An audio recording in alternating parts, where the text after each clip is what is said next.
All right, everybody, welcome to the video here for lesson number 3 on circle terminology. So throughout today's lesson, we're going to start to introduce you to some of the new vocabulary that's needed to be able to do things with circles in the geometry course. The first thing I'm going to ask you to do is try the opening exercise. See what you remember about circles, right? There's a lot of different things that you already know about circles, so just tell me 3 things that you know about circles. All right, so hopefully you pause the video and you try this. So things that you should know about a circle. You should know that the area of a circle is pi r squared. The circumference of a circle is 2 pi r. We've already done that in this course. You should know that the diameter is equal to 2 times the radius. And there are 360 degrees. Those are kind of like the 4 things I would say you should know. If you got different ones, I'm sure whatever you got there is fine. But let's move on here. So let's define a couple things, 2 of which you know, 1 of which is a new vocabulary word. So radius. The radius is more than just half the diameter. The radius is a distance from the center to any point on the circle. And all radii are congruent.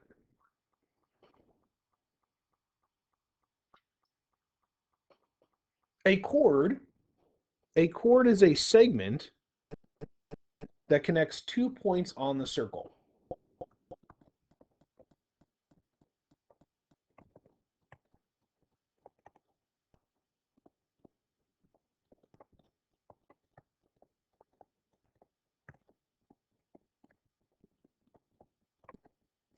Now, there are lots of different chords. You could have really short chords. The longest chord is the diameter. So the diameter is the longest chord of a circle, and it also passes through the center. So what you could see clearly by the 3 chords I drew up here, the closer the chord is to the center, the longer it's going to be. The further it is from the center, the shorter it's going to be. So here's your diameter passing through the center. Again, you knew the word radius, you knew the word diameter. I'm kind of defining it maybe a little bit differently than what you're used to. So here's what I'm going to ask you to do. I'm going to ask you to pause the video, look at the picture below, and identify each of the segments in the picture below as being a radius, a chord, or a diameter. When you come back to the video, I'll have it all filled out for you so you can see how you did. All right, so let's see how you did. So notice I organized it here a little bit. If you organize it differently than me, it's okay. So I identified the 2 chords of this circle as DB, this shorter chord here, and CD, again, it's an endpoint that's on the circle, so even though it's a diameter, it's also a chord. The 3 radii in this picture are AD, AB, and AC, so all of those segments that are from the center to the edge of the circle. And there's only 1 diameter drawn in this picture, and that would be segment CD. The second question said to explain why triangle ABD is isosceles. So we already know a lot about isosceles triangles. We know that they have 2 congruent sides. Since this triangle is drawn in a circle, I'm looking for things like the radius or the diameter, things we know about in this circle. And as we progress in this unit, you'll know more and more about these pieces in the circle. Right now you know about radii, so I know that all radii are congruent. So the 2 segments of this triangle that are congruent are AD and AB. And I know that they're congruent because they're the radii of a triangle, a circle. And I know it's an isosceles triangle because it has 2 congruent sides. This is kind of like a proof. And if you've already peeked ahead in the PDF file that I posted on Google Classroom, you notice There are circle proofs that we'll eventually do, right? This is the beginnings of us starting to think that way. But for today, we just need to identify the vocab. Number 2 says, in circle O, points A and B are located on the circle. It says the length of OA is 2x plus 19. And it says determine the length of OA if the chord AOB is 37. So chord AOB, that's important.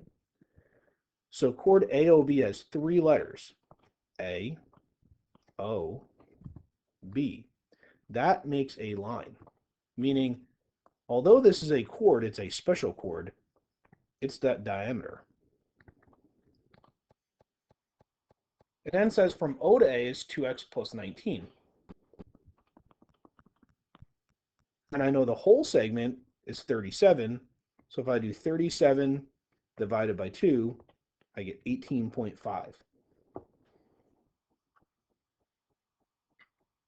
So it says, what is the length of OA? OA is 18.5. Now that I know OA, I can find X.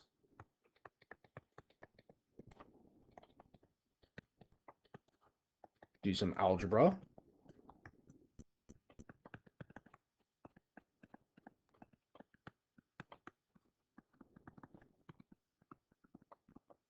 And we now know the value of X. So we can solve this question knowing what we know about a circle. Now, circles are more than just radiuses and diameters. There are also these things called arcs. So what is an arc? An arc is a distance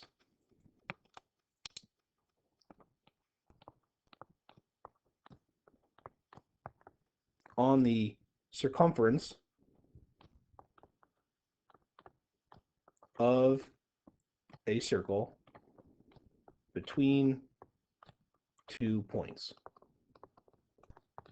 So if I draw 2 points, A and B, this arc, this distance on the edge of the circle, is called arc AB. And just like we do when we name a segment, we use the 2 letters that make that arc, and then we draw a little arc on top of the 2 letters instead of a straight line, because it's an arc. Now, arcs are categorized as 2 different things. We have what are called minor arcs and what are called major arcs. Minor arcs are arcs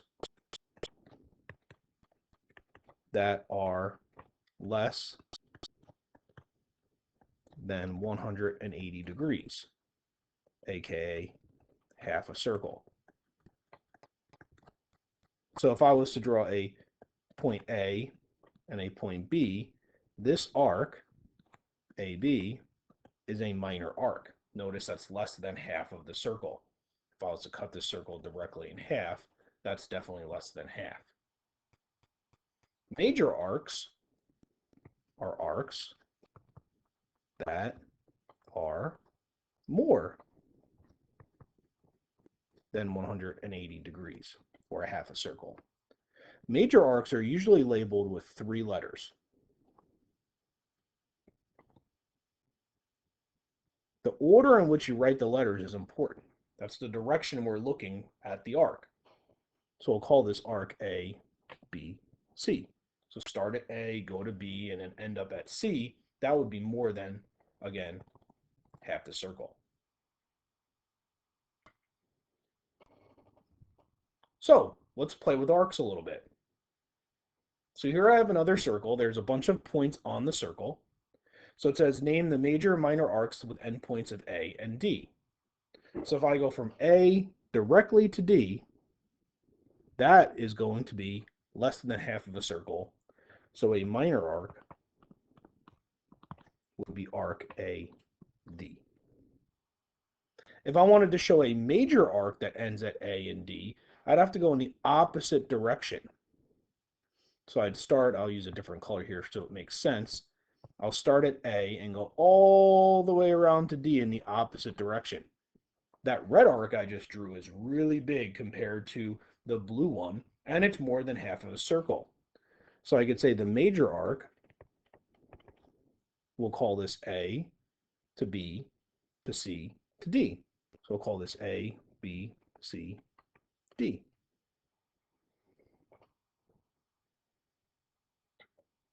Try and do part B using what we just did with part A. Pause the video and come back and see if you got the right answer or not. All right, so welcome back. Let's see how you did. So the minor arc is just going to be AB. Let me just erase what I have here. So that would be from A to B, this little arc here. That would be a minor arc. And then if I wanted to draw the major arc that started at A and ended at B, I start at A and I go all the way around in the opposite direction and end at B. Notice I'm going to pass through D, then C, then B. So when I name major arc, I'm going to call it ADCB. It's showing you the direction we're looking at around the circle. The last question says, what is arc BCD to the circle? So arc BCD is this arc. I'll do it in green. Let me find green. Here's green. So from B to C to D, we're only talking about a half of a circle. There's a special name for half a circle. It's a semicircle. And we actually already know the value of this. Arc BCD, since it's half of a circle, is 180 degrees. I don't know how big the other arcs are. I don't have enough information for that, but part C I know the value of.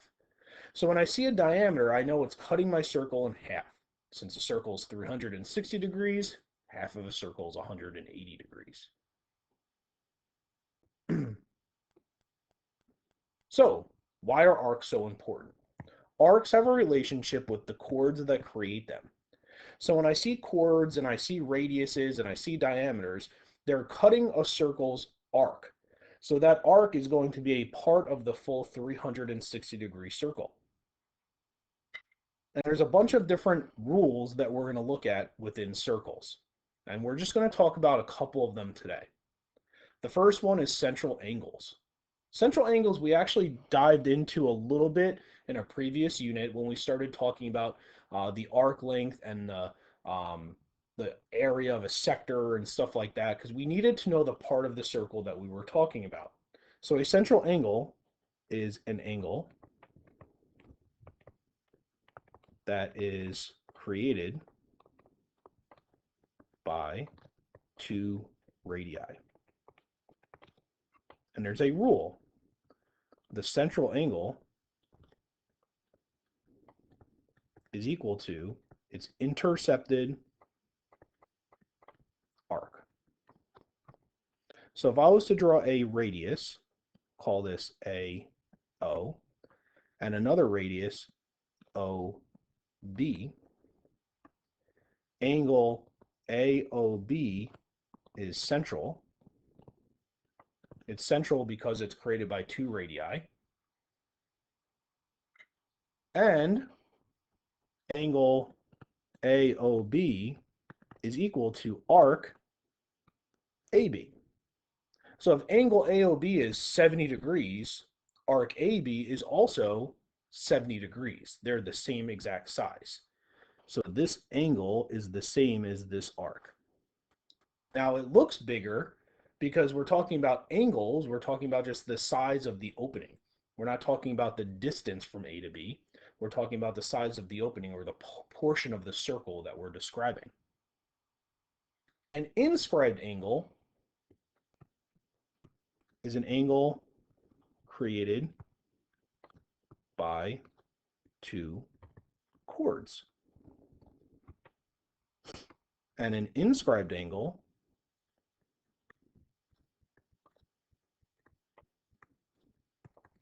is equal to, now let's think here. So here's a chord. Call this chord A, B. Here's another chord. We'll call this chord BC. This angle is going to be way smaller than this arc. So the inscribed angle is going to be equal to half of the intercepted arc. So we can say here is angle ABC is equal to half of arc AC.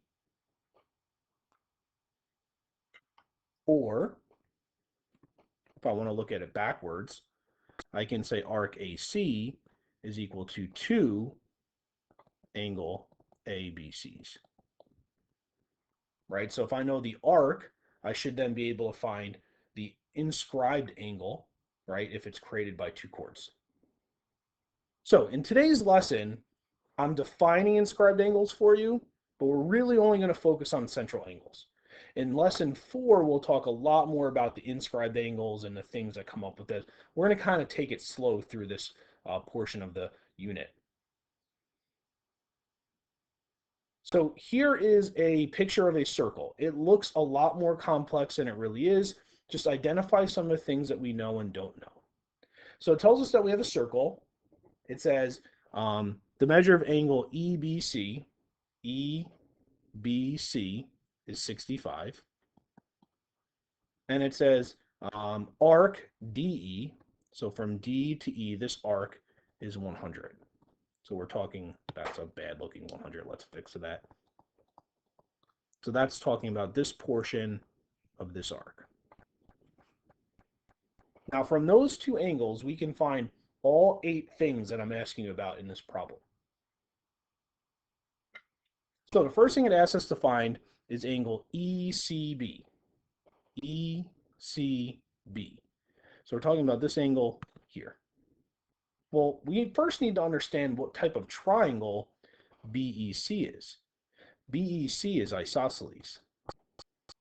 What do we know about isosceles triangles? 2 congruent sides and 2 congruent angles. So if I take 180 and subtract the 65-degree angle that I already know of that triangle, so if I do 180 minus 65, I get 115.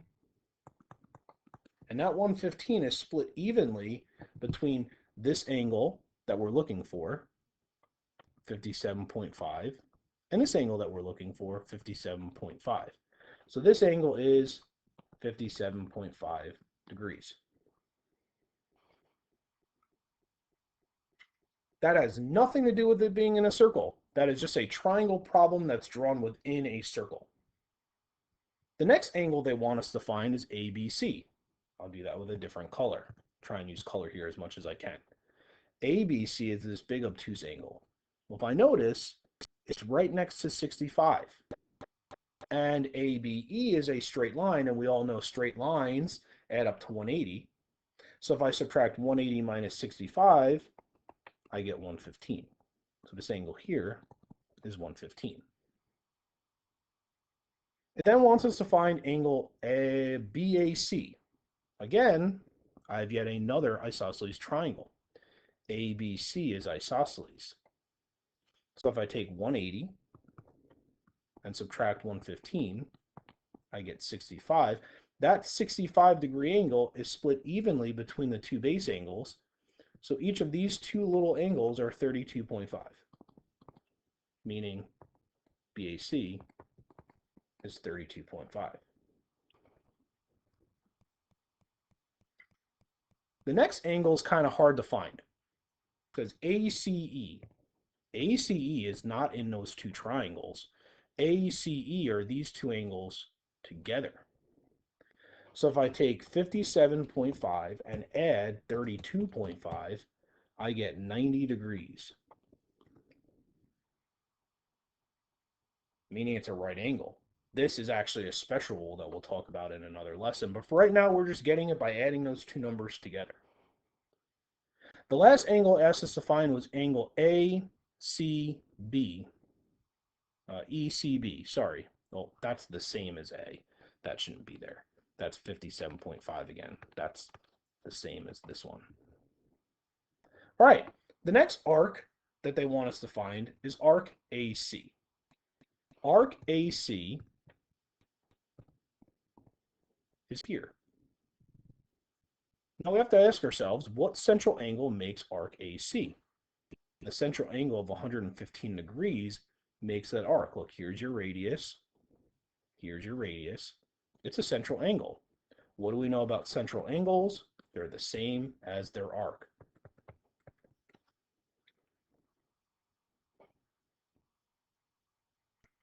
It then wants us to find arc CE. Arc CE is also a central angle. CE is here, created by this radius, and this radius meaning this angle makes that arc 65 degrees. And the last arc it wants us to find is AD. Now, notice there's no central angle in this picture that goes to arc AD. So here we need to know a little bit more about circles. So what do we know about a diameter? It cuts a circle in half. So if I go from A all the way around to E, I have 180 degrees. Well, DE is 100 of those degrees. So that means 80 degrees winds up being left for arc AD.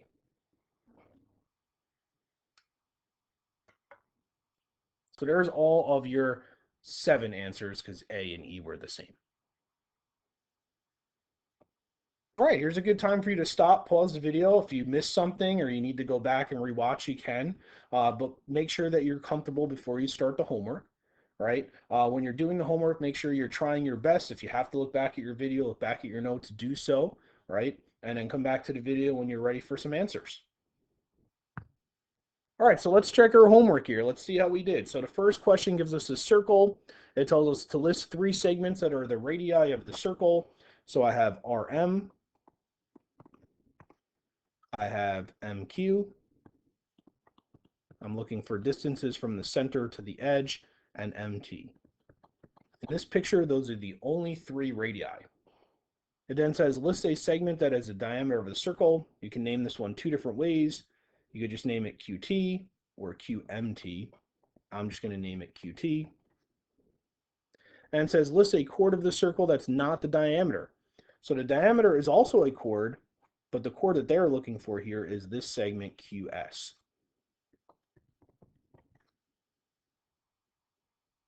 Number 2 says in circle K, so they're talking about a different circle, points A, B, and C lie on a circle. Which of the following would not be the chord of a circle?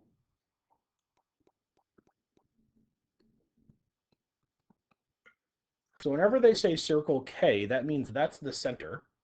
And then I'm putting A on my circle, B on my circle, and C on my circle. Somewhere. Doesn't matter where, just as long as they're on the circle. If I was to connect A to C, that would be an endpoint and endpoint on the circle. That would be a chord, not the choice they want. If I was to connect B to C, that would also be a chord, not the choice they want. If I was to connect K to C, that would be a radius, not a chord. That's the one they want. AB, if I was to connect, would also make a chord. See, by just drawing the picture, it helps us identify and answer that question better. Number 3 is talking about another circle, circle O. It says, in circle O, points A and B lie in the circle such that OA is 5x minus 11 and OB is 4 times x minus 1. Notice both of these start at the center and go to a point on the circle. So if I was to draw circle O, put A somewhere on the circle, and put B somewhere on the circle, each of these represent a radius. And what do we know about the radius of a circle? They're all even, or they're all the same, or they're all congruent, however you want to say it, as long as you understand that they're the same size. So I can say 5x minus 11 is equal to 4 times x minus 1. The geometry of this problem is over. Now it becomes, do you know how to do algebra? Start by distributing. Get your x's together.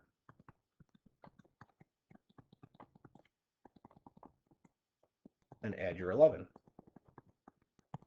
So you get x is equal to negative 4 plus 11. That's 7. Now notice 7 is a choice, but that's not what they want. They want to know the length of the diameter.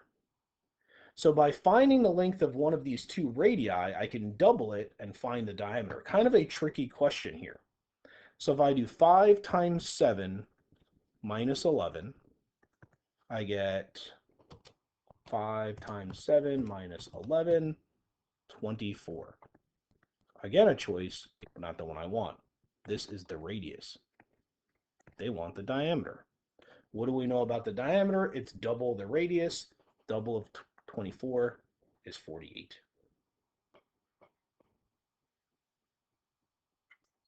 All right, number 4, it gives us circle L. It says points E and F lie in the circle such that E, F, and L are not collinear. What that means is they're not creating a straight line. So when I draw this circle L, I want to make sure that E is on my circle and L is on my circle. I'm sorry, F is on my circle so that it does not create a straight line.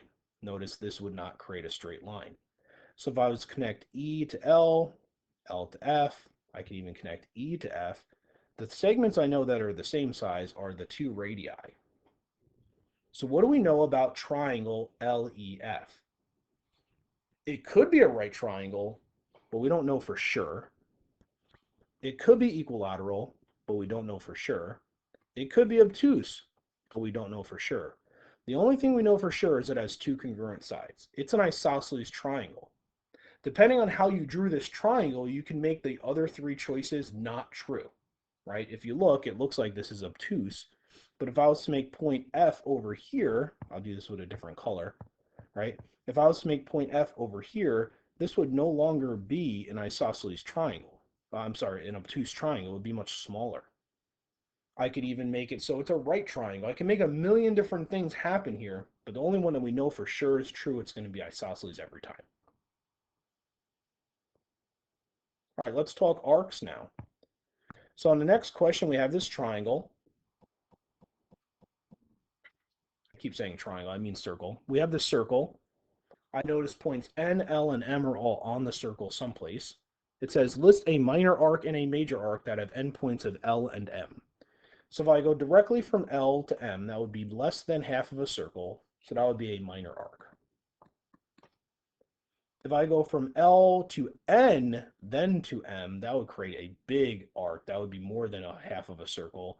So if I was to create N, L, N, M, that would be the major arc. I do the same thing with points L and N. If I start at L and go directly to N, that would be a minor arc. Now, if you did this as NL, it's the same thing. Don't get stressed out by that. The major arc, if I go from L through M and then end at N, that would be a major arc, L, M, N. If you went the other way, you could say N, M, L. As long as you have the same 3 letters, forwards or backwards, it's okay. All right, as long as M is in the middle, you're good. All right, let's practice with our central angle idea. So we have this circle. It gives us angle DAB, D-A-B. Right away, I notice that DAB is a central angle. What do we know about central angles? They are equal to their arc. So arc BD is 48. Arc BC, B all the way to C, that's a half of a circle, so I know that's 180. Arc DCB, so that's going from here all the way around to here. It's including the entire circle minus that 48-degree arc. So a whole circle's 360. If I subtract 48, 360 minus 48, I get 312. It's a really big arc, and that's okay. As long as it is less than 360, it's probably good. Now to find arc DC, notice DC is not this big major arc. It's only from here to here. But from B to C, it's 180.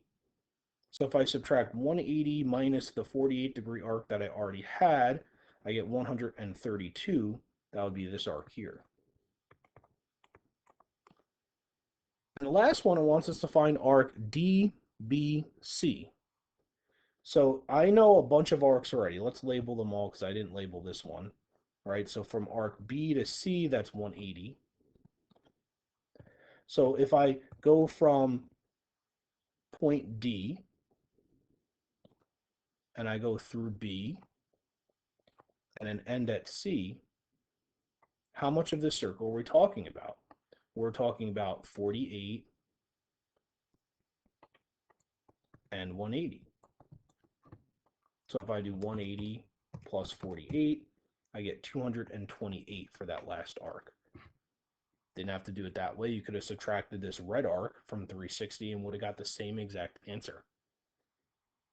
Hopefully this all makes sense. If you have trouble, please reach out to me and email me. I'll be happy to explain things to you, and hopefully I see you soon.